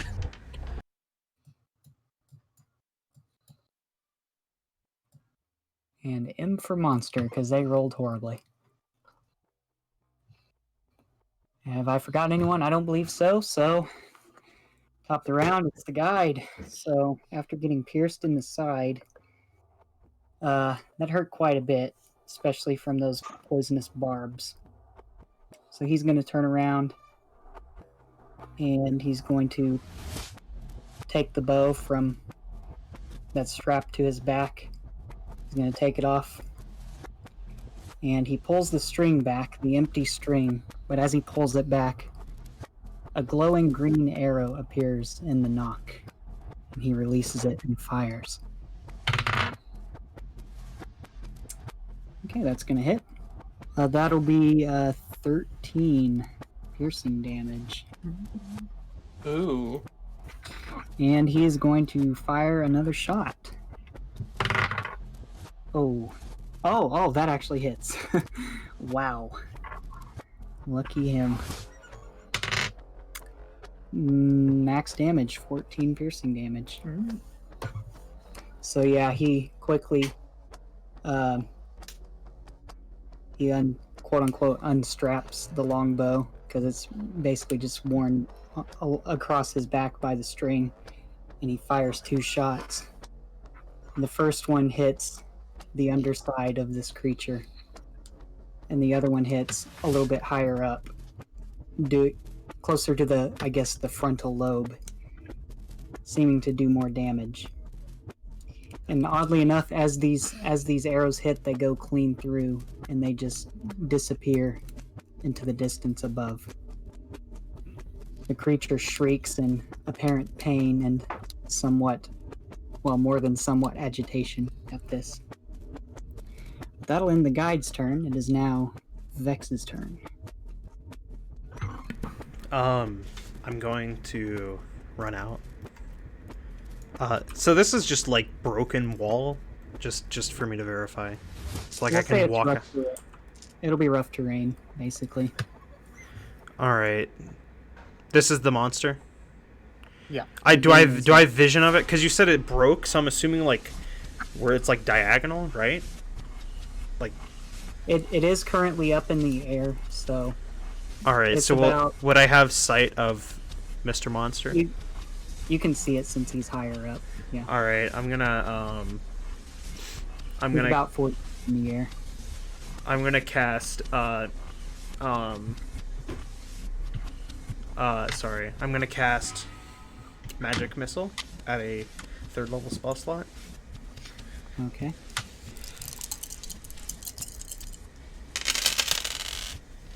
That is 18 damage. So I toss my coin up in there and go do do do do do do do. 5 basically Saturn missiles just kind of whistle towards the creature you're fighting, and they pelt him. Jacob. Yes. You are up, pal. Okay. I want to run into the captain cabins and use a bonus action to hide. All right. So 5, 10, kind of like, where's the door exactly? We'll say it's 10 feet across. We'll say it's a double door. So I'm gonna use my bonus action to hide. Okay. Do we go ahead and roll a stealth? Yes. Ooh. 19. Yep, you succeed. Okay, cool. And now, using my short bow, I am going to target this one as it's closer. All And right. I'm going to shoot an arrow at it. All right. Roll to hit.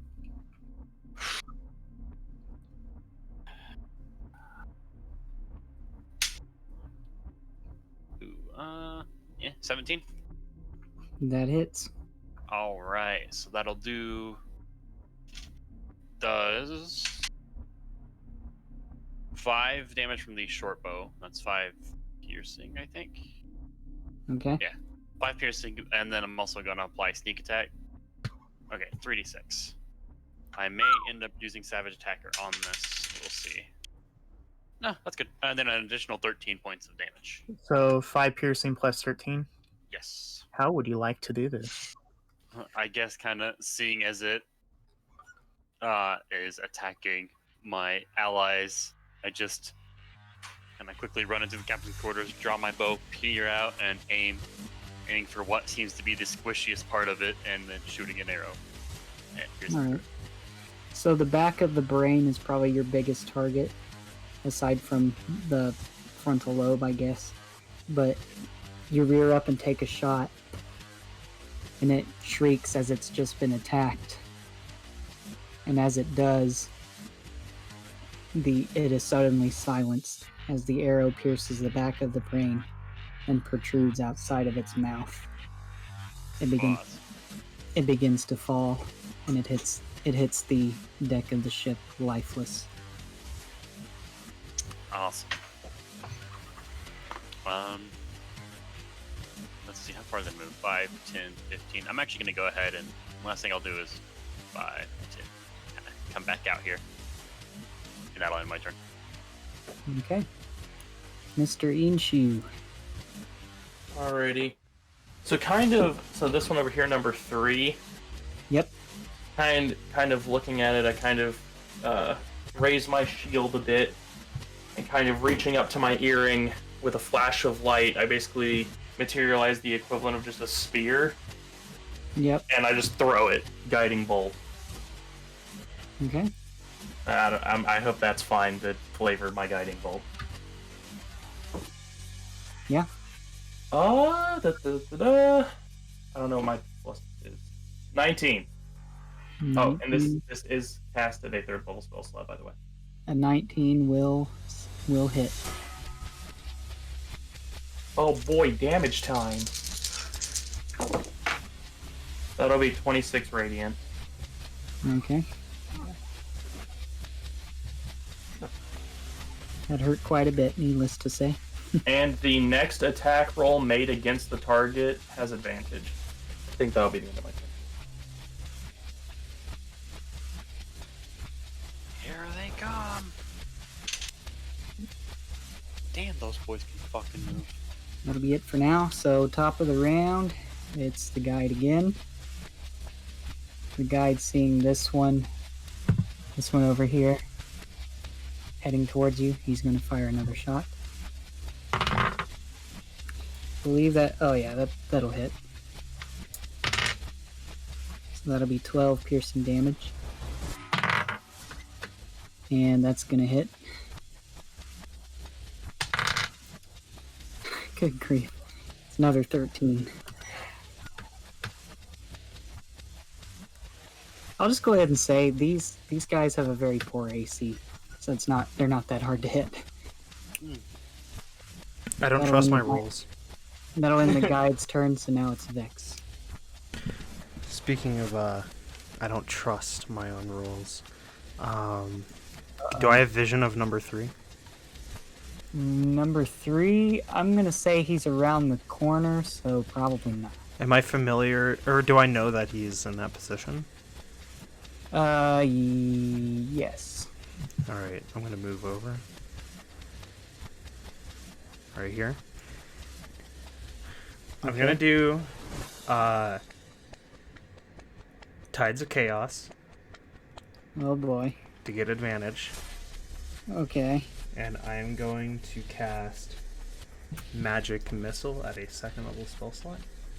No, my bad. Sorry. Chaos Bolt. Chaos Bolt. Yeah. Sorry. I read the wrong thing.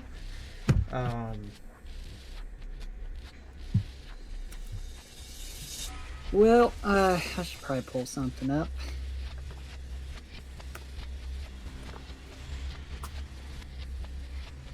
Should I roll for a hit? Yes.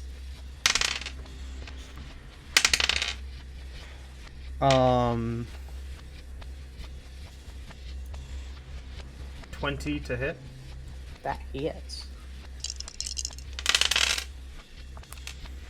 14. Okay. Hey Chris, Hi. since you use Tides of Chaos, can I decide if I roll or if you roll for Wild Magic? Yeah, it's up to you when I do it. It's not automatic. I'm gonna say let's see what happens. Roll a D20 and a D100, and I'll tell you what you get. The good wild magic table. Oh, hell I yeah. fucking love wild magic. Go ahead and I hate to tell you this, but go ahead and roll with advantage. Take the higher rolls. Judging from where you're at now. So the D20 was a 14 and the D100 was a 46. A 14 and a 46. Yes. Oh wait, I am so sorry. I meant to say disadvantage. Disadvantage? Then Yeah. 13 and 46. Oh, that's not too bad. 13 and 46. Oh, you gotta be kidding me. I'll just read what it says for simplicity's sake. An imp appears near you.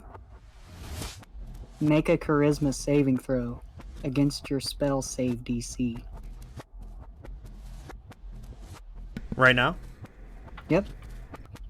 Oh, fuck. I don't remember what this one does.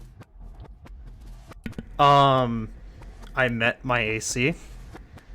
So you succeed. Yes. You said charisma, right? Yep. Yep. I met 14.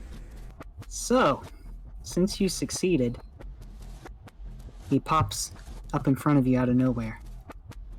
He kind of clasps his hands together and gives a little bow and says, "At your service."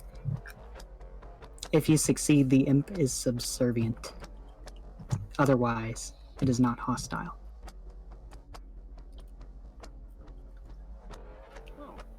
Can I command it to do something now, or do I have to wait? Yep. We'll say it uses your initiative. Initiative? Okay. I command it to... You said it's an imp? It is an imp. Are imps known to have some sort of, like, unique power? Or something like that? Like, would I know of like, its abilities? You know what, Chris? I'm gonna be nice. Congratulations. You have an imp familiar. For this battle, or...? For now, this battle, yes. I have an imp familiar. So that means I can control it? Yep. So if Right, you want, you can just that's what I thought, pull but up- my issue is I don't know what it does. you can pull up its stats. Okay, I'll do that. Alright, I'm gonna command it to fly over... 3 is not dead, correct? 2 and 3 are still alive. Alright, I'm gonna command it to sting this being. So fly over and sting it. Alright. Do I need to You roll just- for the stats? Yeah, so he'll just mutter right away, and he follows his orders. Dude, this is fucking awesome.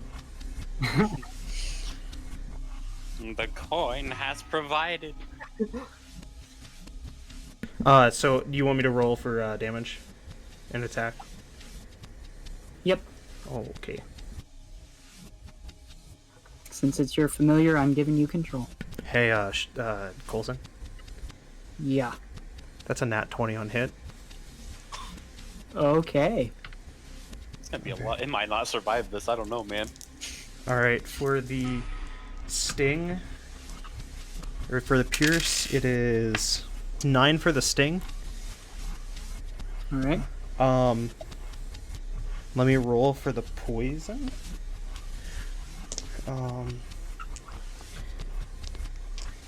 4, 5, 6. Oh, fuck. One more. There we go.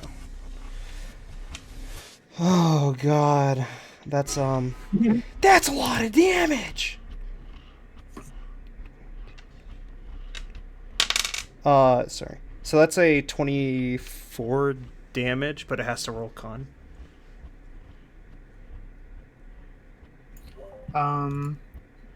That save is not even needed because how does your imp want to do this? I guess just jockey. You know the jockey from Left 4 Dead? Yeah. Just latch onto his face and just stab him with the stinger. Just right in the brain, right in the The hippocampus. There is a hippo on campus. Repeat, a hippo on campus. Not the GIF! So you see as your imp just kind of flies up and then hops onto the top of where the brain's at, and then you just see it just starting to stab really deep into the gray matter.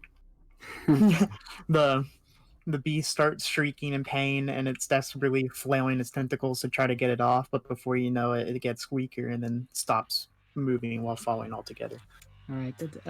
If there's nothing else, This should be it. Aerodras. You know what?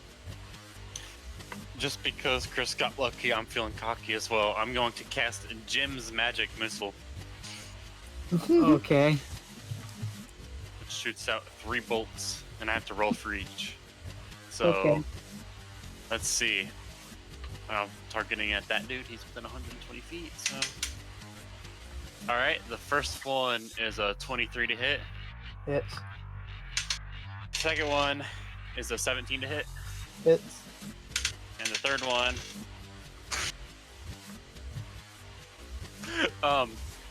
So yeah, that's a natural 1, so I take 3 damage, Chief. Oh. So again, as they all begin to cast, the first 2 aiming directly for the third one just comes up, interrupting those 3, and they all blow up in my face. Oh. So I take 3 damage Okay then. and lose Blowing a up spell in the- slot. Blowing up in the face, Maxwell knows about that. Yeah. This is not quite anticipated, and I will I guess I'll move behind here 5, 10, 15, and use a bonus action to hide.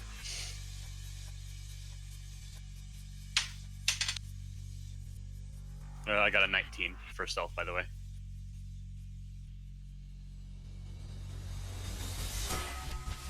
And that will end my turn. I have taken damage. This is so sad. Here's the 200 IQ play. I guiding bolt myself.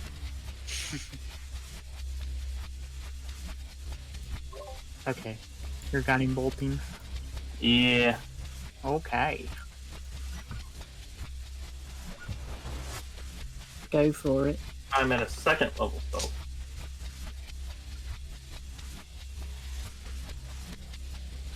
Yeet. 17. Yep. That hits. They have an AC of 12. I'll just say that right now. Ooh. Oh, that's some nutty rolls. Yeah. 24 radiant damage. Oh. I rolled 3 6s, a 5, and a 1. Ouchie. And again, the next attack roll made against it has advantage. Okay. Is that in your turn? Boop. Okay. Move over a little bit. And the incantation I mutter as I cast it, by helm I pray, guide my hand. And then chuck another basically light spear at it.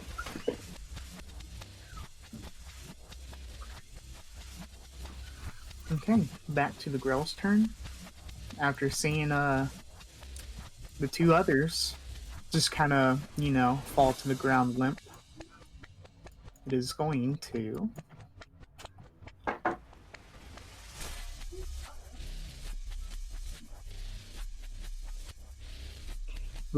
seemingly realizing that it is outmatched, it is appearing to retreat. and that will end its turn. Did he dash? Oh yeah. It's going to dash. And off it goes. So we'll say it is currently retreating. It's had a heck of a day. So with that, you guys are now out of combat. Woo! I'm assuming I'm still holding on to like the box. Yes. All right, I want to investigate this little box now. All right. The guide. So the guide, he's kind of grasping his side as he just got, stabbed. I'm gonna give him a pat on the shoulder and hit him with a cure wound. Inshu, you slapped the guide with a good old cure wounds, Yes. and he thanked you for it. And he said, after that he says, "What's that you got there?" And he looks at the whatever's wrapped up that you found in the crow's nest. I'm not quite sure I found it up in the crow's nest. I was calling you down to look at it when you got attacked. As you say that, he kind of reacts towards where his satchel is, and he fishes out the compass.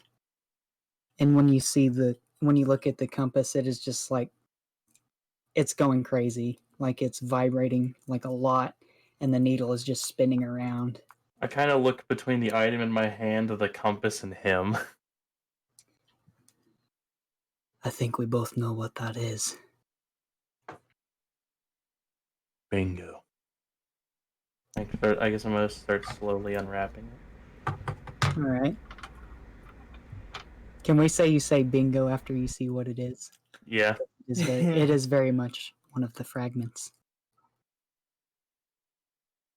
Congratulations, you have found one, the first of 8.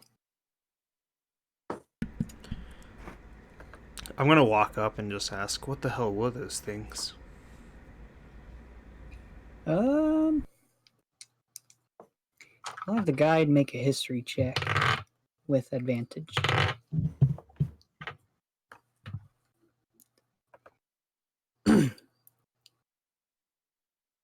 He says, I believe they are called Grell.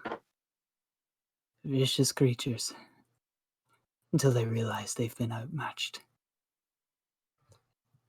As he points to the one who's still, he's quite a ways off in the distance, but he's very much retreating. Are they common around here? I'd say inside these places anything could be common. But in any case, take a look. We found what we came here for.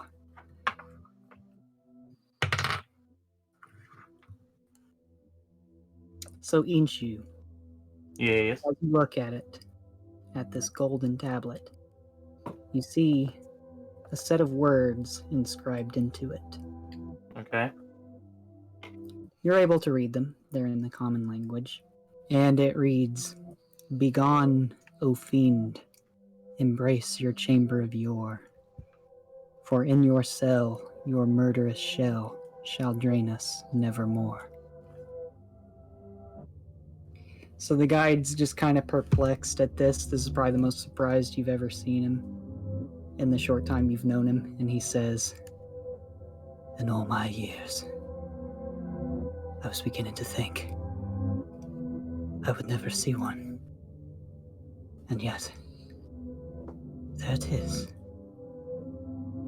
It is either extreme luck or some type of coincidence. How long have you said you searched for? Ever since the drain happened. 400 years. When did you come across the compass again? 30 years ago. I found the shard, and I fixed it in this compass. I would say that was by mere luck. Your finding of the shard, you mean? Aye. But now we have an entire piece of the poem. That is definitely a step in the right direction. Then where do we go now? Well, we got what we came here for in this place. Now we leave it and go to the next. On and on until we find all the pieces. So if this is the first of 8 parts of the poem, then that means that we can possibly read the poem?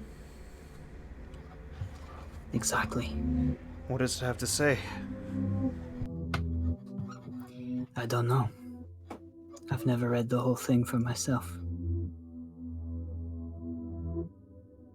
It's at this point that the fiend starts fluttering towards you. Are you not gonna go now? I thought I worked for you. Oh, I see You. you're shackled to me. Well, pretty much, yeah. How long is this contract? No idea. I don't ask questions. I am already immediately on edge seeing this imp. He looks over to you and he gives a very smug wave and says, "Hey, Breacher."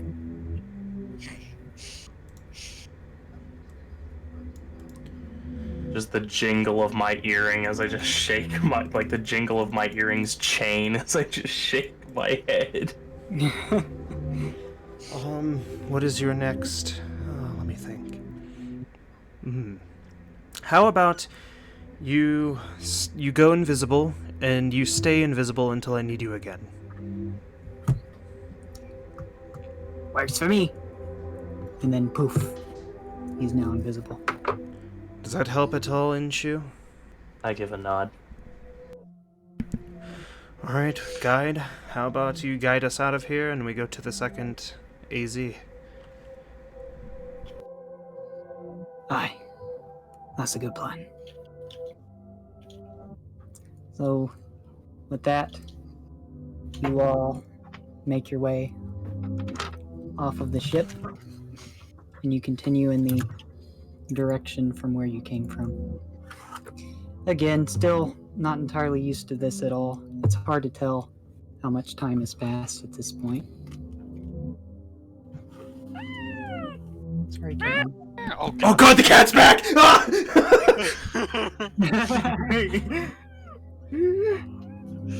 It's meowing at us. In fact, you gotta stop it.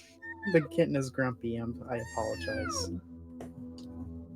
As you guys are walking on your way back, you see probably about 10 feet away from you, you just see a figure just slowly rise out of the quote-unquote floor. Is it a cat? No, it is a humanoid figure bearing a cloak. And it's facing towards you. Can we see what it looks like underneath the cloak? No. The only features that you can see is just anything underneath the cloak cannot be seen. I'm going to take out my spyglass and look at him. Can I see what he looks like underneath the cloak? It is still just darkness underneath the cloak. Damn it. Well, it was worth a shot, boys. I don't know what else to use for the spyglass for. And he is just silently facing towards you.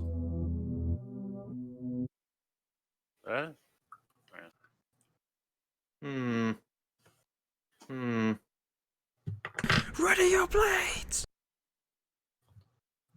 Mine is in my arm, but I can cast it out when needed.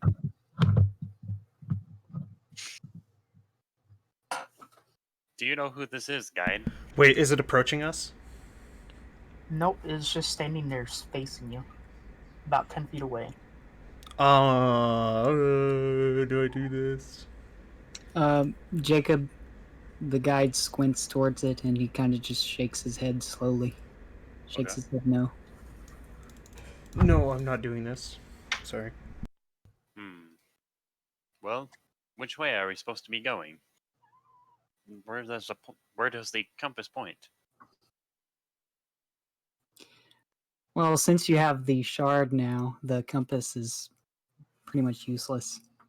Oh, Because it points the way towards the fragments. It points the way towards the fragments, but not to the entrance. But fortunately, the guide knows the way back. okay. I say we go around it.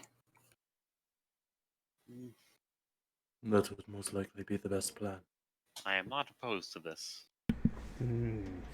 Coin time. Uh-oh. Oh, yeah. Let's do it, Chris. We're talking to him. Oh, shit. Okay, so most of you are making your way around. Vex will say you're in the back. Nobody notices at first that you're now approaching this thing.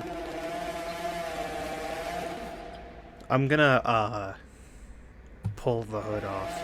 You said it was cloaked, correct? Yeah. I'm going to remove the being's hood. Fast or slowly? Slowly. So, as you start to slowly take off the cloak, you start to lift it up. It's still darkness. As you start to lift it up even more, then quickly, the cloak just comes off by itself. What you see in front of you is what you can only describe as a quote-unquote face. It's just a giant circular mouth with sharp teeth all around it for a face, and gigantic black tentacles for head. After seeing the cloak being shrouded off, it just sharply shrieks at you with an ungodly sound. Oh, fuck. Error. I need you to make a Constitution saving throw. Error. That's the short circuit Jacob's head. Oh, thank So God! Constitution, you say? Yeah. 25. Is everyone making one? How close are you guys to this? I mean, I was probably keeping my distance because the guide said we were Okay. going to go around. We'll say Vex is the only one close to it. Okay. What did you roll? I rolled a 19 plus 6. Okay. As it shrieks at you with this ungodly noise, you just hear your ears just almost rupture with how loud this is. It brings you down to your knees, and in the corner of your eye, you just see the figure just rapidly sink back into the floor. Thankfully, your hearing comes back after only a few seconds. But there's still a distinct, high-pitched ringing. Did it leave its cloak? No, right No. with it. Well, I have tinnitus now.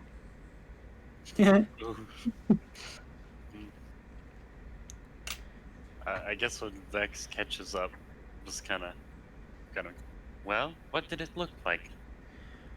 You guys did hear this noise, by the way, but you were far away enough to, Yeah.